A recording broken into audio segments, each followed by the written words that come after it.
ನಮಸ್ತೆ ರಿಪಬ್ಲಿಕ್ ಕನ್ನಡಕ್ಕೆ ಸ್ವಾಗತ. ನಾನು ರಮ್ಯ ರಮೇಶ್. ಕರ್ನಾಟಕ ಎಕ್ಸ್‌ಪ್ರೆಸ್ ನಲ್ಲಿ ಯಾವೆಲ್ಲ ಸುದ್ದಿ ಇದೆ ಅಂತ ಹೇಳಿ ನೋಡ್ತಾ ಹೋಗೋಣ. ಆದರೆ ಅದಕ್ಕೂ ಮುನ್ನ ಬ್ರೇಕಿಂಗ್ ನ್ಯೂಸ್ ಬರ್ತಾ ಇದೆ. ವಾಲ್ಮೀಕಿ ಅಭಿವೃದ್ಧಿ ನಿಗಮದಲ್ಲಿ ಅವ್ಯವಹಾರ ಪ್ರಕರಣಕ್ಕೆ ಸಂಬಂಧಪಟ್ಟಂತೆ ಇಂದು ಮಾಜಿ ಸಚಿವ ಬಿ ನಾಗೇಂದ್ರ ಬೇಲ್ ಅರ್ಜಿ ವಿಚಾರಣೆಯಾಗುತ್ತೆ. ಜನಪ್ರತಿನಿಧಿಗಳ ವಿಶೇಷ ಕೋರ್ಟ್ನಲ್ಲಿ ಜಾಮೀನು ವಿಚಾರಣೆ ಆಗುತ್ತೆ. ಈಗಾಗಲೇ ಬಿ ನಾಗೇಂದ್ರ ವಿರುದ್ಧ ಚಾರ್ಜ್ ಶೀಟ್ ಅನ್ನು ಸಲ್ಲಿಕೆ ಮಾಡಲಾಗಿದೆ. ಪರಪ್ಪನ ಅಗ್ರಹಾರದಲ್ಲಿರುವ ನಾಗೇಂದ್ರಗೆ ರಿಲೀಫ್ ಸಿಗುತ್ತಾ ಇಲ್ವಾ ಅನ್ನೋದನ್ನ ಕಾದ್ ನೋಡಬೇಕಾಗಿರುವಂತದ್ದು. ವಾಲ್ಮೀಕಿ ಅಭಿವೃದ್ಧಿ ನಿಗಮದ ಹಗರಣ ವಿಚಾರಕ್ಕೆ ಸಂಬಂಧಪಟ್ಟಂತೆ ಈಗಾಗಲೇ ಜೈಲು ಶಿಕ್ಷೆಯನ್ನು ಅನುಭವಿಸ್ತಾ ಇರುವಂತಹ ನಾಗೇಂದ್ರ ಅವರು ಈಗ ಬೇಲ್ ಅರ್ಜಿಯನ್ನ ಕೂಡ ಸಲ್ಲಿಕೆ ಮಾಡಿದ್ದಾರೆ. ಅದರ ವಿಚಾರಣೆ ಇವತ್ತು ಆಗತ್ತೆ. ನಿರೀಕ್ಷೆಯಲ್ಲಿದ್ದಾರೆ, ಬೇಲ್ ಸಿಗುತ್ತೆ ಅನ್ನುವಂತಹ ನಿರೀಕ್ಷೆಯಲ್ಲಿ. ಆದರೆ ಕಾದ್ ನೋಡಬೇಕು ಏನಾಗತ್ತೆ ಅನ್ನೋದನ್ನ. ಪರಪ್ಪನ ಅಗ್ರಹಾರದಲ್ಲಿ ಇದೀಗ ನಾಗೇಂದ್ರ ಇದ್ದಾರೆ. ಬೇಲ್ ಸಿಗುವ ಬಗ್ಗೆ ಕಾತುರದಿಂದ ಕಾಯ್ತಾ ಇದ್ದಾರೆ. ಇದೇ ವಿಚಾರಕ್ಕೆ ಸಂಬಂಧಪಟ್ಟಂತೆ ಮತ್ತಷ್ಟು ಡೀಟೇಲ್ಸ್ ಕೊಡ್ತಾ ಹೋಗ್ತಾರೆ ನನ್ನ ಕಲೀಗ್ ನಾಗರಾಜ್ ದೂರವಾಣಿ ಸಂಪರ್ಕದಲ್ಲಿದ್ದಾರೆ. ಎಸ್ಎನು ನಾಗರಾಜ್, ಇವತ್ತು ಏನ್ ನಿರೀಕ್ಷೆ ಮಾಡಬಹುದು? ಬೇಲ್ ಸಿಗಬಹುದಾ ಬಿ ನಾಗೇಂದ್ರ ಅವ್ರಿಗೆ ಅಂತ?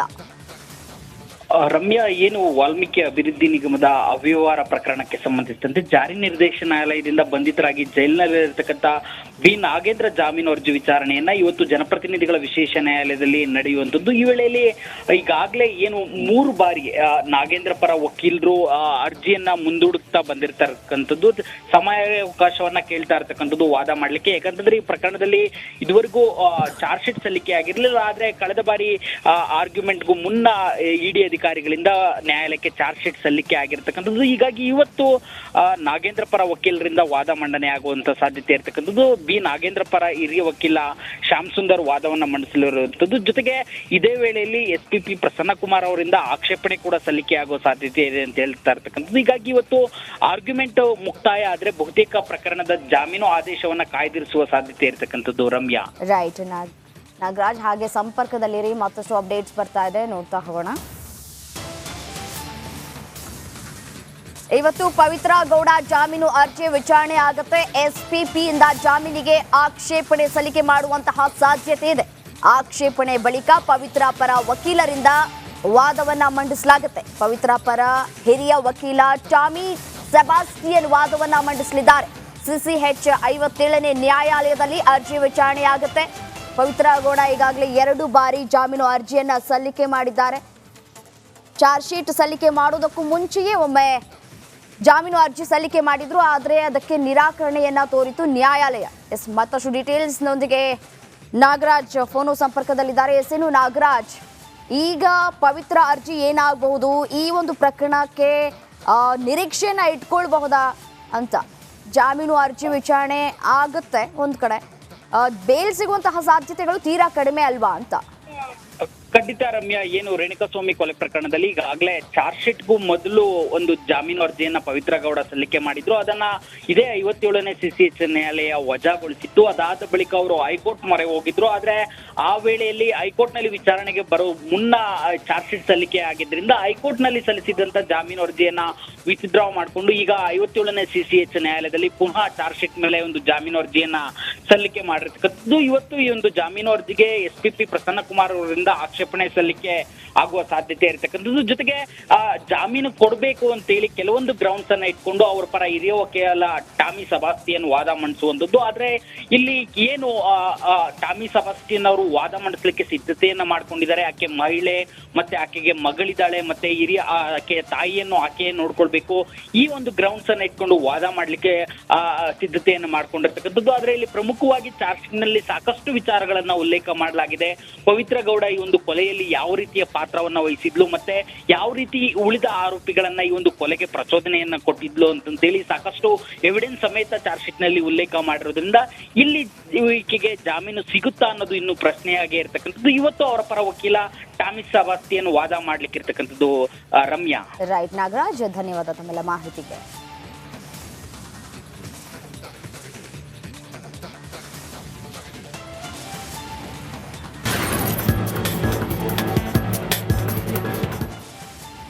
ಹಲೋ ನಮಸ್ತೆ, ರಿಪಬ್ಲಿಕ್ ಕನ್ನಡಕ್ಕೆ ಸ್ವಾಗತ. ನಾನು ರಮ್ಯ ರಮೇಶ್. ಕರ್ನಾಟಕ ಎಕ್ಸ್‌ಪ್ರೆಸ್ ನಲ್ಲಿ ಯಾವೆಲ್ಲ ಸುದ್ದಿ ಇದೆ ಅಂತ ಹೇಳಿ ನೋಡ್ತಾ ಹೋಗೋಣ. ಆದರೆ ಅದಕ್ಕೂ ಮುನ್ನ ಬ್ರೇಕಿಂಗ್ ನ್ಯೂಸ್ ಬರ್ತಾ ಇದೆ.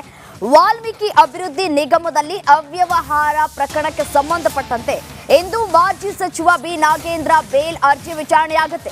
ಜನಪ್ರತಿನಿಧಿಗಳ ವಿಶೇಷ ಕೋರ್ಟ್ನಲ್ಲಿ ಜಾಮೀನು ವಿಚಾರಣೆ ಆಗುತ್ತೆ. ಈಗಾಗಲೇ ಬಿ ನಾಗೇಂದ್ರ ವಿರುದ್ಧ ಚಾರ್ಜ್ ಶೀಟ್ ಅನ್ನ ಸಲ್ಲಿಕೆ ಮಾಡಲಾಗಿದೆ.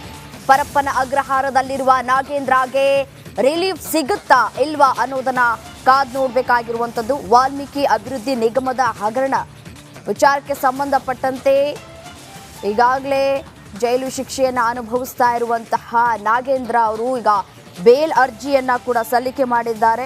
ಅದರ ವಿಚಾರಣೆ ಇವತ್ತು ಆಗತ್ತೆ. ನಿರೀಕ್ಷೆಯಲ್ಲಿದ್ದಾರೆ, ಬೇಲ್ ಸಿಗುತ್ತೆ ಅನ್ನುವಂತಹ ನಿರೀಕ್ಷೆಯಲ್ಲಿ. ಆದರೆ ಕಾದ್ ನೋಡಬೇಕು ಏನಾಗತ್ತೆ ಅನ್ನೋದನ್ನ. ಪರಪ್ಪನ ಅಗ್ರಹಾರದಲ್ಲಿ ಇದೀಗ ನಾಗೇಂದ್ರ ಇದ್ದಾರೆ. ಬೇಲ್ ಸಿಗುವ ಬಗ್ಗೆ ಕಾತುರದಿಂದ ಕಾಯ್ತಾ ಇದ್ದಾರೆ. ಇದೇ ವಿಚಾರಕ್ಕೆ ಸಂಬಂಧಪಟ್ಟಂತೆ ಮತ್ತಷ್ಟು ಡೀಟೇಲ್ಸ್ ಕೊಡ್ತಾ ಹೋಗ್ತಾರೆ ನನ್ನ ಕಲೀಗ್ ನಾಗರಾಜ್ ದೂರವಾಣಿ ಸಂಪರ್ಕದಲ್ಲಿದ್ದಾರೆ. ಎಸ್ಎನು ನಾಗರಾಜ್, ಇವತ್ತು ಏನ್ ನಿರೀಕ್ಷೆ ಮಾಡಬಹುದು? ಬೇಲ್ ಸಿಗಬಹುದಾ ಬಿ ನಾಗೇಂದ್ರ ಅವ್ರಿಗೆ ಅಂತ?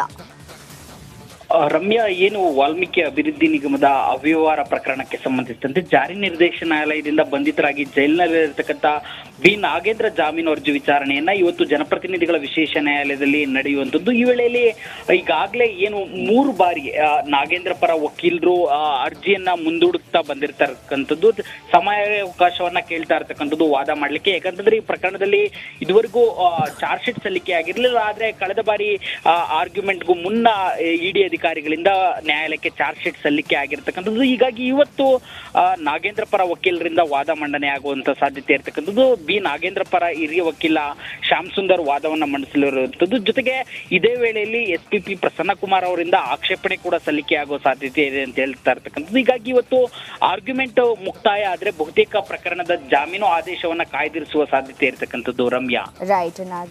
ನಾಗರಾಜ್, ಹಾಗೆ ಸಂಪರ್ಕದಲ್ಲಿರಿ, ಮತ್ತಷ್ಟು ಅಪ್ಡೇಟ್ಸ್ ಬರ್ತಾ ಇದೆ, ನೋಡ್ತಾ ಹೋಗೋಣ. ಇವತ್ತು ಪವಿತ್ರ ಗೌಡ ಜಾಮೀನು ಅರ್ಜಿ ವಿಚಾರಣೆ ಆಗುತ್ತೆ. SPP ಇಂದ ಜಾಮೀನಿಗೆ ಆಕ್ಷೇಪಣೆ ಸಲ್ಲಿಕೆ ಮಾಡುವಂತಹ ಸಾಧ್ಯತೆ ಇದೆ. ಆಕ್ಷೇಪಣೆ ಬಳಿಕ ಪವಿತ್ರ ಪರ ವಕೀಲರಿಂದ ವಾದವನ್ನ ಮಂಡಿಸಲಾಗುತ್ತೆ. ಪವಿತ್ರ ಪರ ಹಿರಿಯ ವಕೀಲ ಟಾಮಿ ಸೆಬಾಸ್ಟಿಯನ್ ವಾದವನ್ನ ಮಂಡಿಸಲಿದ್ದಾರೆ. CCH 57ನೇ ನ್ಯಾಯಾಲಯದಲ್ಲಿ ಅರ್ಜಿ ವಿಚಾರಣೆ ಆಗುತ್ತೆ. ಪವಿತ್ರ ಗೌಡ ಈಗಾಗಲೇ 2 ಬಾರಿ ಜಾಮೀನು ಅರ್ಜಿಯನ್ನ ಸಲ್ಲಿಕೆ ಮಾಡಿದ್ದಾರೆ. ಚಾರ್ಜ್ ಶೀಟ್ ಸಲ್ಲಿಕೆ ಮಾಡೋದಕ್ಕೂ ಮುಂಚೆಯೇ ಒಮ್ಮೆ ಜಾಮೀನು ಅರ್ಜಿ ಸಲ್ಲಿಕೆ ಮಾಡಿದ್ರು, ಆದರೆ ಅದಕ್ಕೆ ನಿರಾಕರಣೆಯನ್ನ ತೋರಿತು ನ್ಯಾಯಾಲಯ. ಮತ್ತಷ್ಟು ಡೀಟೇಲ್ಸ್ನೊಂದಿಗೆ ನಾಗರಾಜ್ ಫೋನು ಸಂಪರ್ಕದಲ್ಲಿದ್ದಾರೆ. ಎಸ್ಎನು ನಾಗರಾಜ್, ಈಗ ಪವಿತ್ರ ಅರ್ಜಿ ಏನಾಗಬಹುದು? ಈ ಒಂದು ಪ್ರಕರಣಕ್ಕೆ ನಿರೀಕ್ಷೆಯನ್ನ ಇಟ್ಕೊಳ್ಬಹುದಾ ಅಂತ? ಜಾಮೀನು ಅರ್ಜಿ ವಿಚಾರಣೆ ಆಗುತ್ತೆ ಒಂದ್ ಕಡೆ, ಬೇಲ್ ಸಿಗುವಂತಹ ಸಾಧ್ಯತೆಗಳು ತೀರಾ ಕಡಿಮೆ ಅಲ್ವಾ ಅಂತ?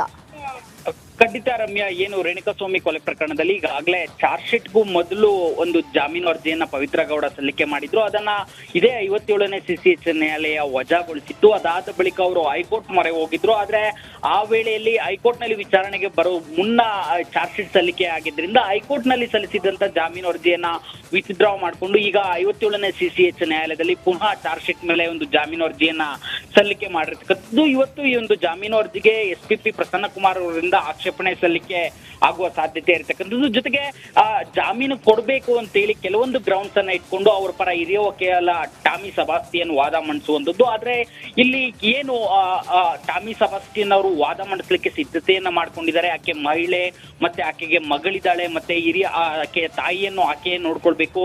ಈ ಒಂದು ಗ್ರೌಂಡ್ಸ್ ಅನ್ನ ಇಟ್ಕೊಂಡು ವಾದ ಮಾಡ್ಲಿಕ್ಕೆ ಸಿದ್ಧತೆಯನ್ನು ಮಾಡ್ಕೊಂಡಿರ್ತಕ್ಕಂಥದ್ದು. ಆದ್ರೆ ಇಲ್ಲಿ ಪ್ರಮುಖವಾಗಿ ಚಾರ್ಜ್ ಶೀಟ್ ನಲ್ಲಿ ಸಾಕಷ್ಟು ವಿಚಾರಗಳನ್ನ ಉಲ್ಲೇಖ ಮಾಡಲಾಗಿದೆ.